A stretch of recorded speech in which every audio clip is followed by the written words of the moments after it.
When I was 16, my superior did something heinous to me that resulted in the birth of my biological child. Now 12 years later, that child wants to meet me, and everyone is telling me it's my duty as a father to let this child meet his real dad.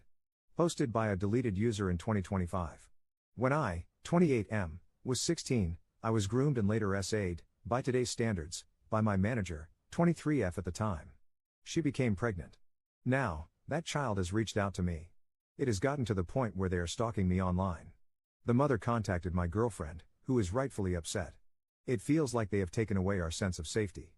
I've become paranoid in public. Everyone I've talked to about this, including my boss, who noticed my work has been slacking, has told me that I owe this child a meeting, that every child has the right to know who their parents are. I disagree. I wanted nothing to do with that child when I was 16 and still do not want to be involved. My girlfriend thinks if I met him, all of this would be over. I think they will want more from me. I feel like this makes me the jerk since I also never financially provided and most likely won't. I just want this to stop. Top/relevant comments. Commenter. This comment section is a mixed bag. Here's my take: lock down your entire online persona. Every single account. Set them all to private/friends only. Comb through your friends list and followers, and remove anyone you do not know personally. You want your entire online presence to be that of a silhouette, there, but difficult to see the details of. Make it as hard as possible for them to see any details about you, except for your name. I remember how it felt. Commenter 2. Not the jerk. If it's something you can't emotionally handle in person, then she has to accept it. You have the option of contacting a family lawyer for legal guidance. If there's no court order, then you don't owe any child support, but if the attorney sends a cease and desist letter, it could motivate them to go to court. Pressing charges for the assault could still be on the table, too. An attorney can answer a lot of your questions and hopefully put you a little more at ease. It's an unhappy situation that never should have come to be. Commenter 3. To be fair, the kid did nothing to anyone. They were brought into this world without their awareness, consent, or knowledge, whatever you'd call it. They didn't hurt you. Their mother did. That's probably what everyone is thinking when they're saying you owe them a meeting. I feel so bad for them, as I do for you. Both of you were forced into this situation. I was initially going to suggest you write them a letter detailing why you don't want to see them, but that would probably open up some massive self-hatred floodgates for them, being the result of such a crime. One thing I do want to say you owe them is that they do have a right to your and your family's medical history. It's also fine to say you do not claim them. But biologically, you are their father. That does not require you to claim them, it is just a scientific fact. You may need to do some accepting of that, just for you, as it sounds like you use that as a way to distance yourself from the assault. Nothing will ever erase what happened to you and the resulting trauma. But please don't, even solely in your own mind, project that trauma or anger onto the kid. They did nothing. They're not the criminal. Even if the kid did not exist, it would not change the past. Commenter 4. Not the jerk. The child is what, 10? 11? Tops 12? They aren't stalking you, their parent is. The child didn't reach out to you. The parent did. This is using the child as a lure or bait to reconnect for more coercive control. I would take out a restraining order against the mother, and I would point out that the child is evidence of SA, if this applies in your local legal situation. Clearly, it's best if she just screws right off. Commenter 5. Legally, not the jerk. Morally, kind of the jerk. Ethically, you're the jerk. She has destroyed 2 lives. The child is looking for guidance in becoming a man. You don't have to bond with him, but you do need to put together a medical history, for the purpose of questions later in life. Also, you wouldn't have to worry about future interactions. Have they contacted your parents? This is a tough one. My suggestion is to FaceTime for the first meeting and gauge it from there. A video call can be terminated quickly. Wish you luck, dude. Adds an edit to their post. To start, I was not, and still am not, in the right headspace to revisit trauma that occurred 12 years ago. I also know there are freaks who only want more details about the SA to wank off too. To clarify, I grew up in a Catholic household, the 4th child out of 12. Being born male meant that at 16, it was required by my parents that I get a job to help financially put food on the table. At 16, we, siblings, were taught abstinence until marriage, that any sexual act violates our body and breaks the trust and bond toward our future spouse in the eyes of God, which is why I never proposed to my girlfriend. We were never taught to not trust adults. Our parents failed to teach us about consent, power dynamics, and grooming tactics. I was a prime target. The grooming started with attention I liked, as I didn't get it at home. Positive affirmations about my work. Soon there were friendly lunches. I mean, to me, at 16, we were friends eating lunch together, nothing strange. She gifted me clothing, that's when I felt uncomfortable. The clothes stayed in my closet until one of my siblings started wearing them. Nobody in my household questioned where the clothes came from. I tried to make excuses as to why I couldn't be alone with her. I have too much work right now. Eventually, she called me into her office and asked if I knew the age of consent. I didn't. 16 is the answer. She admitted to being attracted to me. That if I was going to keep being a man and providing for my family, I would do as she instructed. I didn't say no or fight back. I was scared of losing my job. I was terrified of my parents finding out. I blamed myself for having my virginity stolen. We now know that cases of SA are difficult to prosecute. The victim's testimony is what matters most. I was male, so I had that against me.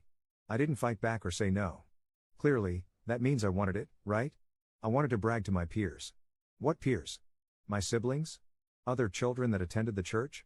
About bagging some hot 23-year-old that I worked for? Society 12 years ago viewed male victims differently than it does now. The guilt of sinning had eaten at me. I went to confession and told everything. I was told by the church to remain hushed. I was silent for 12 years. Now my parents know, and they resent me for denying them a relationship with their grandchild. My siblings want to stay away from their children. I asked my girlfriend for space so she wouldn't be a casualty in my crap trauma. My boss reached out and apologized for what he had said in the moment. He thought about it and realized he may have negatively affected me. He also offered to pay for my mental health care at a really nice facility he found that specializes in SA trauma. He reassured me that my job with his company is secure. I may take his offer. Reading some of these comments, I realized that I am not okay. I also reached out to my cousin's wife, a divorce lawyer. She says if I take any legal action, the outcome may not be what anyone wants. The word would get out, and that child will also be known as having a child rapist for a mother along with a dad who left them. She is preparing medical records to send over and a verbal warning about the online stalking. I don't know who is behind the screen, a tech-savvy 11 or 12-year-old wanting answers, or her using this opportunity to victimize me again. Either way, no matter what I choose, I will be considered the jerk with trauma, and that child will have some sort of trauma as well. Update 1 month 1 week later. The support I have received on my post was overwhelming. To find out that this post has been shared to Facebook, TikTok, and other media sites has me feeling so grateful. No words can describe how the comments helped heal that damaged 16-year-old. I had read some of the most beautiful replies from a variety of individuals, mothers, fathers, grandparents, expressing how much they wished they could have hugged and comforted me, since my parents and other adults in my life had failed me. Victims/survivors shared their experiences and related to how I felt, offering comfort and advice. Lawyers explained what steps I can take legally to protect myself. I have no words to describe the gratitude. Thank you, everyone, for the support. The most important part of this update is yes, the mandatory DNA test confirmed that the child is biologically mine. Since another man had legally adopted him, I am not obligated to pay child support. I also have a cease and desist order in place. My lawyer handed over my medical history. As for my personal life, I had more downs than ups. Starting with having to check out of the facility so the company I work for wouldn't fall behind. The temp that was hired could not keep up with the workload, and the option was to take my job back or be hired for a different position in the company at a later date.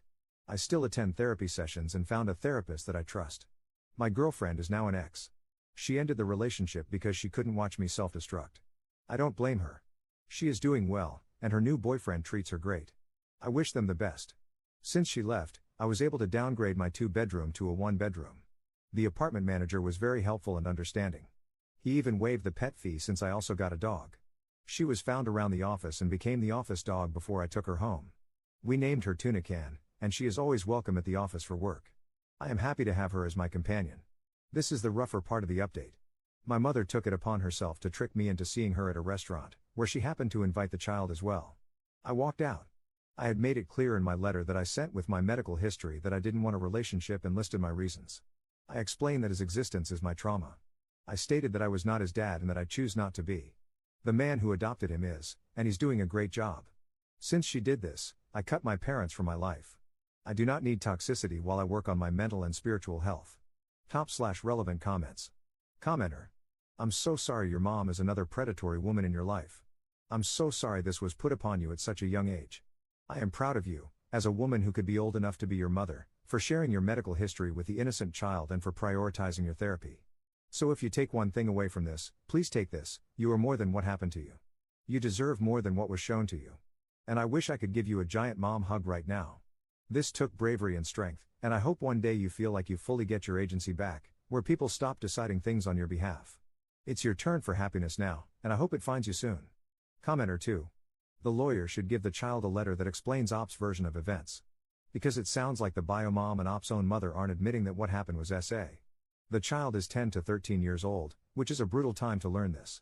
But they need to stop thinking this is going to be some happy reunion if Op would just sit down and talk. Commenter 3. It's entirely on the bio mom for encouraging this, especially since she knows how the child came to be.